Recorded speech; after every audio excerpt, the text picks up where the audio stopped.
আসসালামু আলাইকুম ওয়া রাহমাতুল্লাহি ওয়া বারাকাতুহু। আমি ডাক্তার মোহাম্মদ গিয়াসউদ্দিন। এই পর্বে আমরা জানব পায়খানা ক্লিয়ার না হওয়া আসলে কি ওডিএস নাকি অন্য কোনো জটিল রোগ। তো ভিডিওতে এই বিষয়গুলো আমরা জেনে নিই। পায়খানা আপনার বিভিন্ন কারণে ক্লিয়ার না হতে পারে। অনেক সময় যদি আপনার কোষ্ঠকাঠিন্য থাকে বা কোষ্ঠবদ্ধ থাকে, সেক্ষেত্রেও কিন্তু আপনার পায়খানা ক্লিয়ার না হতে পারে। আর এই পায়খানা যদি ক্লিয়ার না হয়, এটা কিন্তু আপনার ওডিএস না। আবার অনেক সময় পায়খানার রাস্তায় আপনার টিউমার হতে পারে। যদি পায়খানার রাস্তায় টিউমার হয়, সেটাও কিন্তু আপনার ওডিএস না।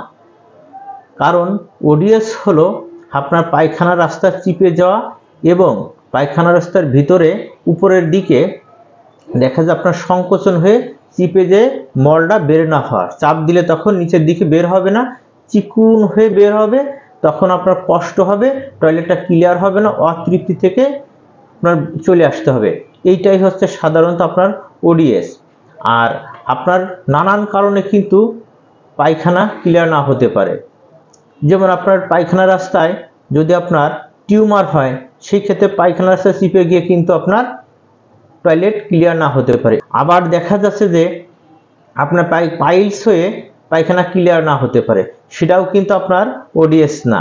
অ্যানাল ফিসার হয়ে পায়খানা ক্লিয়ার না হতে পারে, সেটাও কিন্তু আপনার ওডিএস না। আবার দেখা যাচ্ছে যে অনেক সময় আপনার কোষ্ঠকাঠিন্য হচ্ছে, কোষ্ঠবদ্ধ হচ্ছে, পাকস্থলীর সমস্যার কারণে খাবার ঠিকমতো হজম না হওয়ার কারণে পেটে অতিরিক্ত গ্যাস হয়ে টয়লেট ক্লিয়ার হচ্ছে না, শক্ত হয়ে যাচ্ছে, সেটাও কিন্তু আপনার ওডিএস না। এর কারণেও কিন্তু আপনার টয়লেট ক্লিয়ার হবে না। তো আসলে ওডিএসটা কি আপনারা এই পর্বে জানলেন।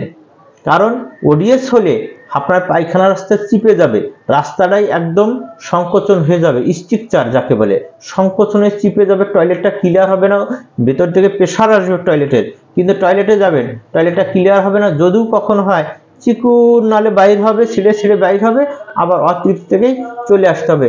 এটাই সাধারণত ওডিএস। আর এই ওডিএস হলে দেখা যাচ্ছে যে আপনার টুকিটাকি ট্রিটমেন্টে কাজ হবে না।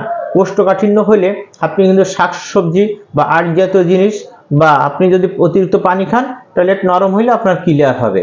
টিউমার হলে দেখা যায় টিউমারটা আপনার অপারেশন করে কেটে দিলেন বা হোমিও ওষুধ খেয়ে ভালো হয়ে গেলেই কিন্তু আপনার টয়লেট ক্লিয়ার হয়ে নেমে চলে আসলো।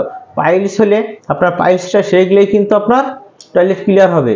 যদি ওডিএস হয়, সেই ক্ষেত্রে কিন্তু আপনার এইগুলো অপারেশন করলেও কাজে আসবে না। কারণ হচ্ছে যখন পায়খানা রাস্তা পুরোটা চিকন হয়ে যায়, তখন ওইটাকে আপনার পরিধি বাড়াইতে হয়। তো ওষুধের মাধ্যমে যখন আস্তে আস্তে আস্তে আস্তে পরিধিটা বেড়ে যাবে, আপনার যে লিগামেন্টগুলো আপনার সংকোচন হয়ে যাবে, লিগামেন্টগুলো ছেড়ে দিবে, নার্ভগুলো ছেড়ে দিবে, পায়খানার যে রাস্তাটা আছে এটা একটু পরিধি বেড়ে যাবে, তখন কিন্তু আপনার টয়লেটটা ক্লিয়ার হয়ে যাবে। সেই ক্ষেত্রে প্রয়োজন আপনার হচ্ছে লক্ষণভিত্তিক চিকিৎসা। কারণ আপনার স্টুলটাকে নরম করতে হবে, পাকস্থলীটাকে ঠিক রাখতে হবে। আবার দেখা যাচ্ছে যে যে মলদ্বার আছে, পায়খানার রাস্তা আছে, রাস্তাটাকে আপনার পরিধি বাড়াইতে হবে ওষুধের মাধ্যমে। তখন যে দেখা যায় সবকিছু মিলাই কিন্তু আপনার ওডিএসটা পর্যায়ক্রমে উন্নতির দিকে যাবে এবং এক পর্যায়ে আপনি রুট লেভেল থেকে মুক্তি পাবেন। তো এটার সময় সাপেক্ষ।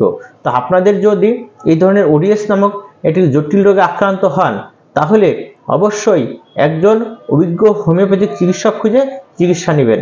তাছাড়া যদি আপনার কোষ্ঠকাঠিন্য হয়, পায়খানা রাস্তায় টিউমার হয় বা পাইলস হয়, অ্যানাল ফিসার হয়, যেটাই হোক না কেন, অবশ্যই হোমিও চিকিৎসক দেখায়ে চিকিৎসা নেবেন। কারণ হোমিওপ্যাথি হচ্ছে আপনার সার্জারি ছাড়া আপনার ওষুধের মাধ্যমে এই রোগটা নির্মূল হয়। তো আপনাদের যদি এই ধরনের সমস্যা হয়ে থাকে, অবশ্যই একজন অভিজ্ঞতা সম্পন্ন হোমিওপ্যাথিক চিকিৎসক খুঁজে চিকিৎসা নেবেন। তাহলে আল্লাহর রহমতে এই রোগ যত বড় জটিল হোক না কেন, ইনশাল্লাহ রুট লেভেল থেকে মুক্তি পাবে।